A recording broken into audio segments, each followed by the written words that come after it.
The first time I ever heard the words HIV or AIDS, I think I was 10, maybe 11, fifth grade, I think. It was the news. They were telling the story of a little boy who had become infected. He was kicked out of his school, and his mom was with him, and they were recounting, the harassment and the horrible way that they were treated on a daily basis. I think it was the first time it ever came into my psyche, and then of course later, years later, I realized that was Ryan White. What's inspired me to get involved with this fight against HIV and AIDS is because so many of us have had someone affected. I think you'd be hard-pressed to find anybody who doesn't know someone, even within their family or friends or group of acquaintances, that isn't personally affected. And for me, specifically, the moment was about 4 years ago. I got a letter from a great friend of mine, used to be my best friend, and I hadn't heard from him in a couple of years. And we used, in our early 20s, we used to tear it up together.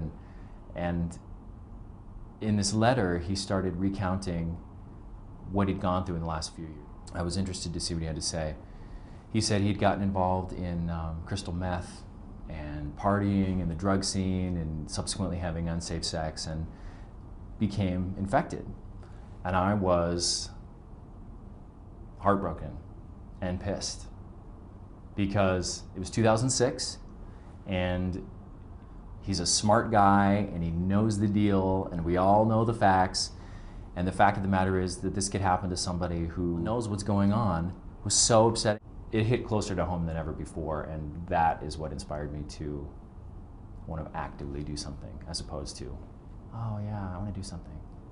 My experience with my friend's letter really lit a fire in me, and I wanted to do something proactive. I didn't just want to think and wish and hope and pray and wring my hands and not actively do something. So I looked into a bunch of different things and a bunch of different organizations, and amfAR was the top of my list. They have the authority, they have the reputation.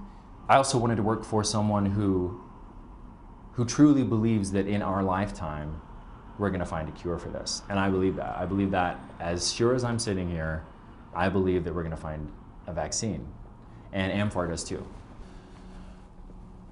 What would I say to others to get them more involved in causes and things that they care about? I would say read more, learn more, do more. People come up to me all the time and say, I saw you at such and such event and I heard you speak, or I saw you at this event and I heard you sing, and I was so moved, I was so touched because I really care about that cause too, and I just, I've been thinking about it and it really moves me. And I say, that's great. I'm glad that you're moved. I'm glad that you are touched by this. Now what are you going to do about it? Because it's one thing to think about something and wish that you could make a difference and have an open heart and really have it be something that moves you, but there has to be action. It's not enough. It's not enough to just want change or wish change. I feel like if you have the means physically, if you're physically able to make a difference in someone's life, you have a moral responsibility to do so. I feel like you just have to. I